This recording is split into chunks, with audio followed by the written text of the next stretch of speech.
ಮಹಾದೇವಿ ಅಮ್ಮ ಶ್ರೀ ಚಕ್ರವಾಸಿನಿ ಮಹಾದೇವಿ ಅಮ್ಮ ಶ್ರೀ ಸಿಂಹವಾಹಿನಿ. ಇದನ್ನೆಲ್ಲ ನೋಡಿದ್ರೆ ನಮ್ಮ ಪ್ರಯತ್ನ ಏನೂ ಇಲ್ಲ, ಎಲ್ಲ ಪೂರ್ವ ನಿಯೋಜಿತ ಸಂಚು ಅನ್ನೋದು ಸ್ಪಷ್ಟವಾಗಿದೆ. ಹಾಗಿದ್ರೆ ನಾವು ಮಾಡೋ ಕೆಲಸಗಳನ್ನ ನಮ್ಗಿಂತ ಮುಂಚೆ ತಿಳ್ಕೊಂಡು ಬಲಿಪೀಠ ಸಿದ್ಧ ಮಾಡ್ಕೊಂಡಿದ್ದಾಳೆ ಅಮ್ಮನವರು. ಪಾಪಿ, ಇಷ್ಟೊತ್ತು ಸುಮ್ಮನೆ ಕೂತಿದ್ದೀನಿ, ಕಾಯ್ತಿದ್ದಾಳೆ ಅಂತ ಗೊತ್ತು, ತಾನಾಗೆ ಬರ್ಬಾರ್ದಾ? ಎಷ್ಟು ಕೊಬ್ಬು ಇವಳಿಗೆ, ಅದೆಷ್ಟೊತ್ತು ಕೂತಿರ್ತೀಯೋ ಕೂತಿರೋ ಮಂಗ.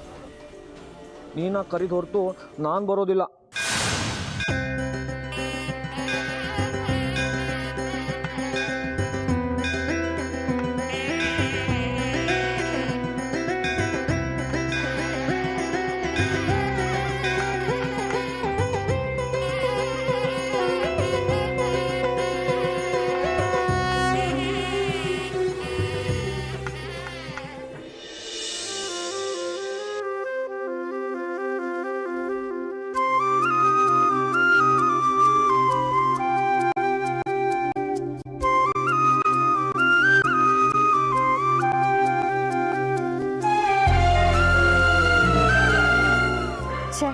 ಇವನು ತಿಂತಿಲ್ಲ, ಇವನು ತಿಂದೆ ನಾನು ತಿನ್ನೋ ಹಾಗೂ ಇಲ್ಲ.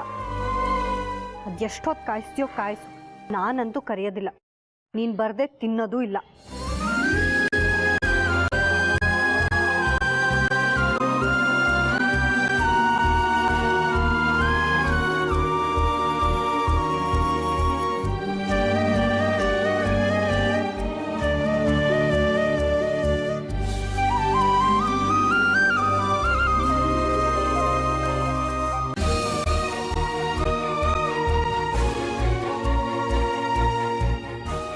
ಏನಮ್ಮ ಜಾಜಿ, 4 ದೊನ್ನೆ ಪ್ರಸಾದ ಇಲ್ಲಿಟ್ಬಿಟ್ಟು ಅಲ್ಲಿ ಕೂತಿದ್ಯಾ?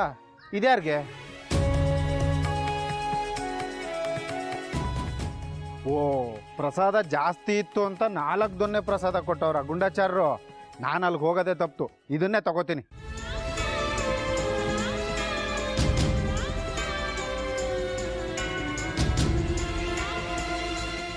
ಓ, ನೀನಿನ್ನೂ ಪ್ರಸಾದ ತಿಂದಿಲ್ವಾ? ಇದು ಬಂಗಾರಿದು.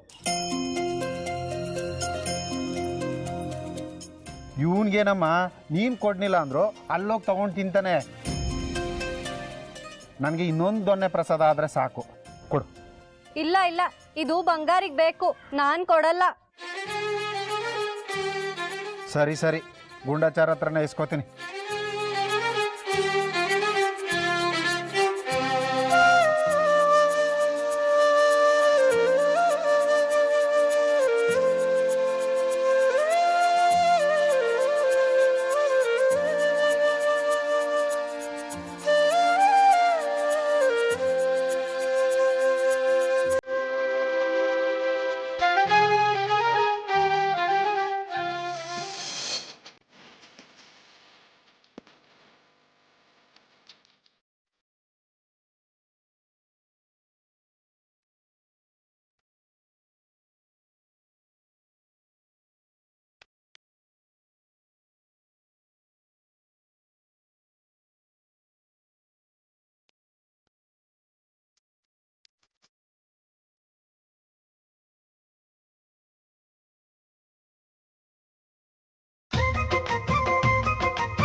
ಬೇಕಾಗೆ ಬಂದು ತಿನ್ಬಿಡ್ಬೇಡ, ಇದು ಜಾಜಿದು.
ಇತ್ತೀಚೆಗೆ ನೀವು ತುಂಬ ಯೋಚನೆಯಲ್ಲಿರ್ತೀರ.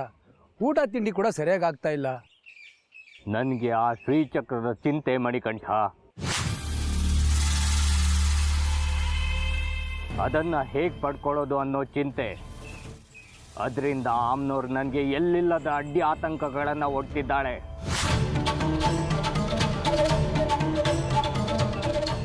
ಅದನ್ನು ಹೇಗಾದರೂ ಮಾಡಿ ವಶಪಡಿಸ್ಕೊಂಡ್ರು ಈ ವಿರೂಪಾಕ್ಷ ಮಾರಿಗುಡಿಯಿಂದ ಅದನ್ನು ಹೇಗೆ ಪಡ್ಕೊಳ್ಳೋದು ಅನ್ನೋ ಚಿಂತೆ.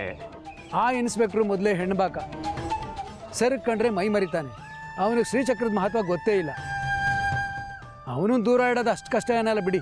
ಆದರೆ ಆ ವಿರೂಪಾಕ್ಷ ಮಹಾಧೂರ್ತ. ಅವನಿಂದ ಶ್ರೀಚಕ್ರನ ದಕ್ಸ್ಕೊಳ್ಳೋದು ಬಹಳ ಕಷ್ಟ. ಅವನು ಬರೀ ಬಡಾಯಿ. ಊರಿನ ಜನ ತನ್ನನ್ನು ದೇವರು ಅಂತಾರೆ, ತಾನು ದೇವಸ್ಥಾನದ ಧರ್ಮಾಧಿಕಾರಿ ಅದು ಇದು ಅಂತ ಸುಮ್ಮನೆ ಅಹಂಕಾರ ಪಡ್ತಾನೆ ಅಷ್ಟೇ. ನೀವು ಒಂದು ನಿಂಬೆಹಣ್ಣು ಮಂತ್ರಿಸ್ಕೊಡ್ತೀರಲ್ಲ, ಅಷ್ಟು ಶಕ್ತಿ ಕೂಡ ಇಲ್ಲ. ಬೂದಿ ಎರಚಿದ್ರೆ ಮಂಕಾಗ್ಬಿಡ್ತಾನೆ. ಯಾವ ಅಡೆತಡೆ ಕೂಡ ಇಲ್ಲ ಬಿಡಿ. ಈಗ ನಾನು ಏನಿದ್ರು ಆ ಶ್ರೀಚಕ್ರನ ಆ ಇಬ್ಬರಿಂದ ಹೇಗೆ ಕಾಪಾಡ್ಕೊಳ್ಳೋದು ಅನ್ನೋ ಬಗ್ಗೆ ಯೋಚಿಸ್ಬೇಕು. ಅಷ್ಟೇ ಈಗ ನೀವು ಮಾಡಬೇಕಾಗಿರೋ ಕೆಲಸ. ಮೊದಲು ಅದ್ರ ಕಡೆ ಗಮನ ಕೊಡಿ, ಮಿಕ್ಕಿದ್ದನ್ನ ನನಗೆ ಬಿಡಿ.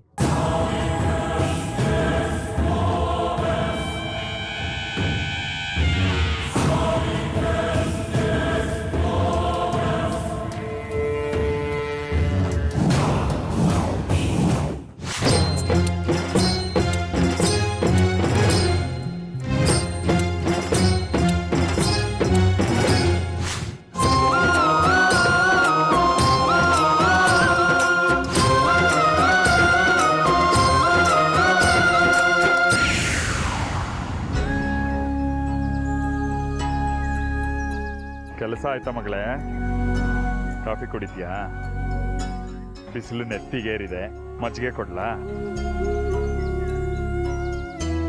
ಯಾಕೆ ಸಪ್ಪಗಿದೀಯಾ? ಮನ್ಲೂ ಹೀಗೆ ಇದ್ದೆ, ಇಲ್ಲೂ ಹೀಗೆ ಇದೆಯಾ? ಸುಂದ್ರಿ ಇದ್ದಿದ್ರೆ ನಿನ್ನ ವಯಸ್ಸಿನವಳೇ ಆಗಿರ್ತಿದ್ಲು.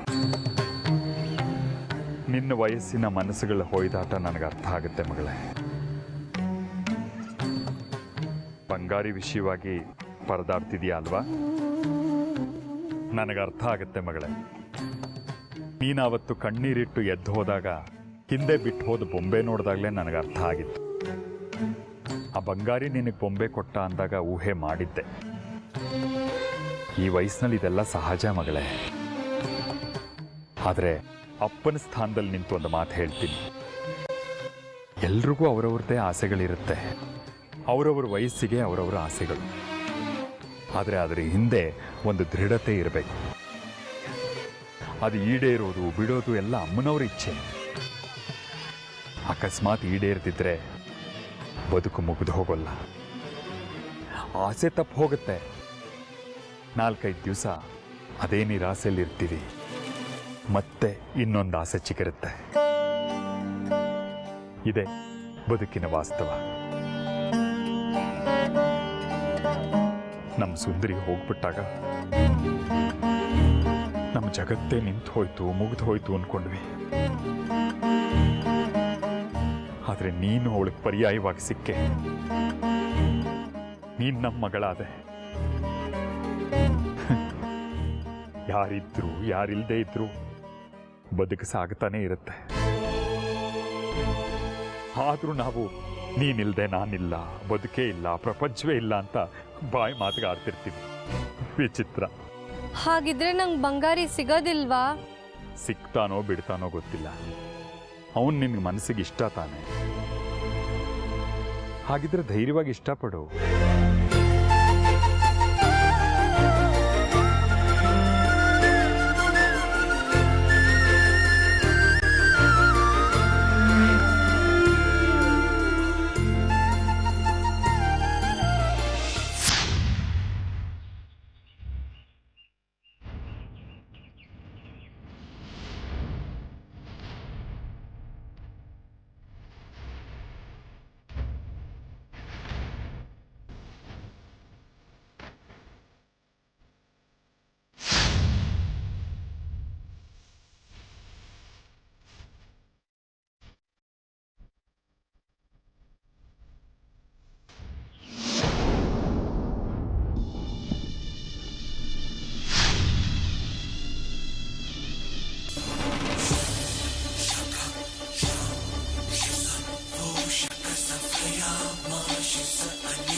ಜಾಜಿ ನಿನಗೆ ಗೊತ್ತಾ? ಗೊತ್ತು ಸಾಹೇಬ್ರೆ. ಚೆನ್ನಾಗಿದ್ದಾಳಲ್ವಾ? ನೋಡೋಕೆ ಮುದ್ದಾಗಿದ್ದಾಳಲ್ವೇನೋ? ಹೌದು ಸಾಹೇಬ್ರೆ.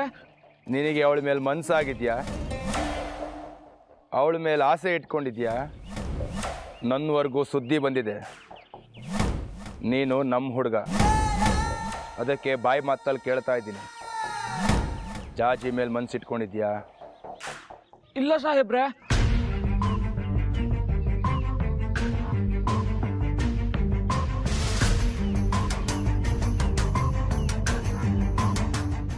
ಯಾಕೋ? ಚೆನ್ನಾಗೇ ಇದ್ದಾಳಲ್ಲ. ನಮ್ಮಮ್ಮ ಒಪ್ಪಲ್ಲ ಸಾಹೇಬ್ರೆ. ಅವಳು ಸಹವಾಸ ಮಾಡಬೇಡ ಅಂತ ಹೇಳಿದಾಳೆ, ಅದಕ್ಕೆ.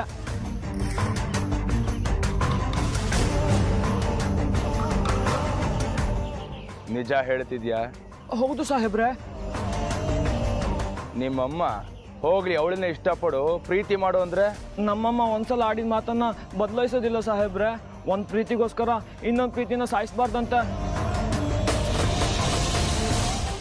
ಜಾಜಿನ ಪ್ರೀತಿ ಮಾಡಿದ್ರೆ ಅಮ್ಮನ ಪ್ರೀತಿನ ಕಳ್ಕೊತೀನಿ. ಅದಕ್ಕೆ ಜಾಜಿನ ಆಸೆ ಪಡಲ್ಲ.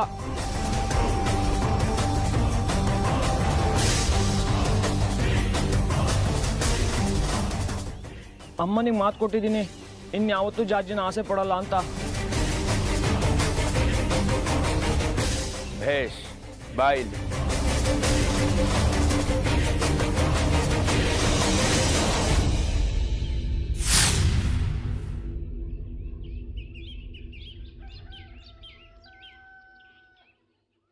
ನಾನು ಕೊಟ್ಟ ಪಿಸ್ತೂಲ್ ಎಲ್ಲಪ್ಪ? ಯಾಕೆ ಸಾಹೇಬ್ರೆ? ಹೇಳಪ್ಪ. ಇಲ್ಲ ಇದೆ.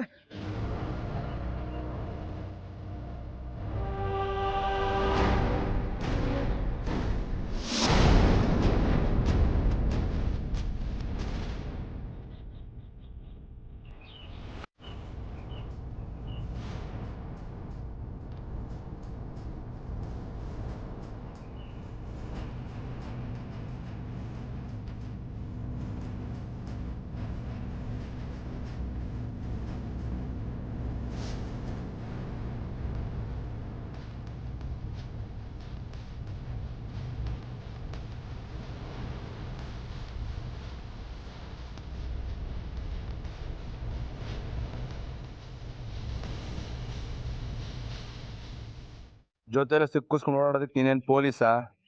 ಉತ್ಸವದವರೆಗೂ ಕಾಯಬೇಕು ಅಂತ ಹೇಳಿದ್ನಲ್ವಾ? ಹಿಂಗೆ ಸಿಕ್ಕಿಸ್ಕೊಂಡು ಓಡಾಡ್ತಾ ಇರ್ಬೇಕಾದ್ರೆ ಬೀಳಿಸ್ಕೊಂಡ್ರೆ ನನ್ನ ತಲೆಗೆ ಬರುತ್ತೆ. ಇಲ್ಲ ಸಾಹೇಬ್ರೆ, ನನ್ನ ಜೀವ ಇದು. ಸುಂದರನ್ಕೊಂಡು ಶಾಸ್ತ್ರಿಗಳನ್ನ ಸಾಯಿಸೋದಕ್ಕೆ ಸುಲಭವಾಗಿ ಸಿಕ್ಕಿರೋ ಆಯುಧ ಇದು. ನನ್ನ ಪ್ರಾಣದ ಹಾಗೆ ನೋಡ್ಕೋತೀನಿ ಸಾಹೇಬ್ರೆ. ನಾನು ಇಲ್ಲಿ ಕೂತಿದ್ದು ಚಪ್ಪಲಿ ಎಷ್ಟಿದೆ ಅಂತ ಲೆಕ್ಕ ಆಗ್ತಿರಲ್ಲ, ಉತ್ಸವಕ್ಕೆ ಎಷ್ಟು ದಿನ ಇದೆ ಅಂತ ಲೆಕ್ಕ ಆಗ್ತಿರ್ತೀನಿ. ಅಂದರೆ ಉತ್ಸವ ದಿನ ಶಾಸ್ತ್ರಿಗಳನ್ನ ಕೊಲ್ಲೋದು ಶತಸಿದ್ಧ. ಹೌದು ಸಾಹೇಬ್ರೆ. ನಾ ಪಿಸ್ತೂಲ್ನ ವಾಪಸ್ ತಗೊಂಡ್ರೆ? ದೇವಸ್ಥಾನ ಸುತ್ತ ದಪ್ಪ ದಪ್ಪ ಕಲ್ಲುಗಳಿದೆ, ಒಂದು ಕಲ್ಲು ಎತ್ತಾಕಿದ್ರೆ ಸಾಕು. ಈ ಸರ್ತಿ ಗುರಿ ತಪ್ಪೋ ಹಾಗೆ ಇಲ್ಲ. ಭೇಷ್, ಉತ್ಸವ ನಡೆಯುತ್ತೋ ಇಲ್ವೋ, ಆದರೆ ವಿರೂಪಾಕ್ಷನ್ ಸಾವಂತೂ ಖಚಿತ. ಪಿಸ್ತೂಲ್ನ ಜೋಪಾನವಾಗಿಟ್ಕೋ, ಜಾಜಿ ತಂಟೆಗೆ ಬರಬೇಡ. ಸರಿ ಸಾಹೇಬ್ರೆ. ನೀನೇನಾದರೂ ಅವ್ರ ಜೊತೆ ಚೆಕ್ಕಂದಾಡಿದ್ದು ನನಗೆ ಗೊತ್ತಾದರೆ ಉತ್ಸವದ ಮುಂಚೆ ನಿನ್ನ ಬಲಿಯಾಗೋಗುತ್ತೆ.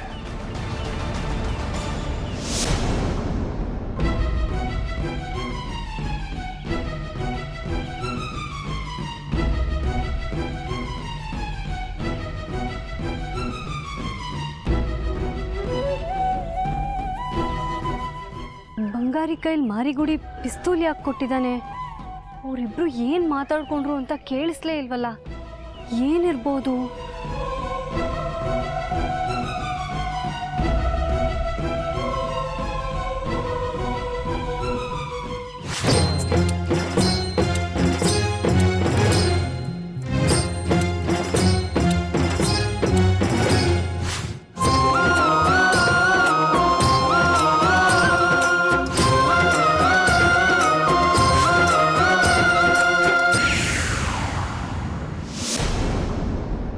ಅಮ್ಮ ಮಹಾತಾಯಿ, ಇದೇನಾಗ್ತಿದೆ?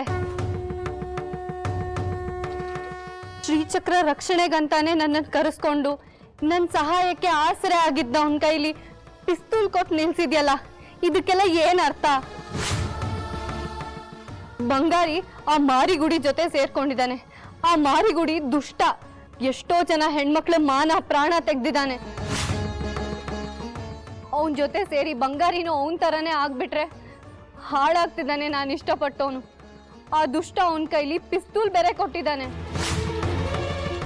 ಬಂಗಾರಿಗೆ ಇದೆಲ್ಲ ತಪ್ಪು ಅಂತ ಹೇಳೋಣ ಅಂದ್ರೆ ಅವನ ಜೊತೆನಲ್ಲಿ ಮಾತಾಡಕ್ ಆಗದೆ ಇರೋ ಅಂತ ಸ್ಥಿತಿ. ಏನ್ ಮಾಡೋದೀಗ? ನೀನೇ ದಾರಿ ತೋರಿಸ್ಬೇಕು. ನೀನೇ ನಮ್ಮನ್ನ ಕಾಪಾಡಬೇಕು. ಇದನ್ನೆಲ್ಲ ತಡೆಯೋದಕ್ಕೆ ಏನಾದ್ರೂ ಮಾಡ್ಲೇಬೇಕು. ಅದಕ್ಕೆ ನೀನೇ ನನಗೆ ಸಹಾಯ ಮಾಡಬೇಕು ತಾಯಿ.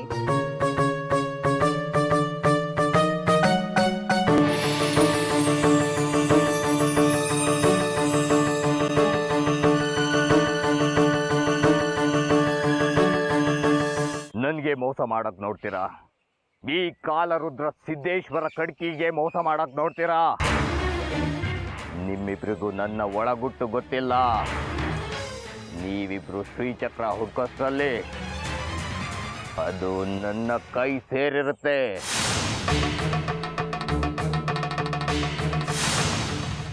ಆಮೇಲೆ ಇಡೀ ಭೂಮಂಡಲವೇ ನನ್ನ ಕೈಲಿರುತ್ತೆ.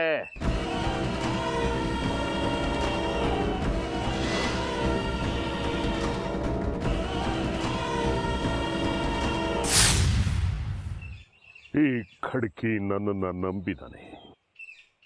ನಂಬಿದವ್ರನ್ನ ಮೋಸ ಮಾಡೋದು ಬಹಳ ಸುಲಭ.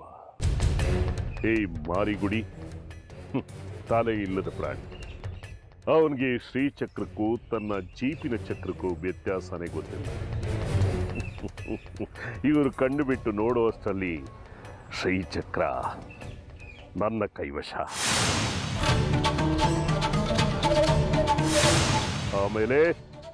ಆಮೇಲೆ ನಾನೇ ಭಗವಂತ.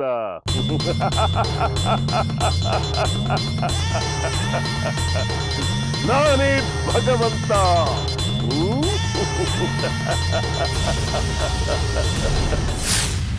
ಹೇಗೋ ಉತ್ಸವದಲ್ಲಿ ವಿರೂಪಾಕ್ಷನ್ ಬಲಿಯಾಗತ್ತೆ. ಇನ್ನು ಕಡ್ಕಿನ ಉಡಾಯಿಸೋದು ನನಗೆ ಯಾವ ಕೆಲಸ? ಹಾಗೂ ಹೀಗೂ ಬದುಕುಳಿದ್ರೆ ಯಾವುದೋ ಕೇಸ್ ಹಾಕಿ ಜೈಲ್ಗೆ ಹಾಕೋದು ನನಗೇನು ದೊಡ್ಡ ಕಷ್ಟ ಅಲ್ಲ. ಆಮೇಲೆ ಶ್ರೀಚಕ್ರ ನನ್ನ ಕೈಯಲ್ಲೇ ತಿರುಗ್ತಾ ಇರುತ್ತೆ.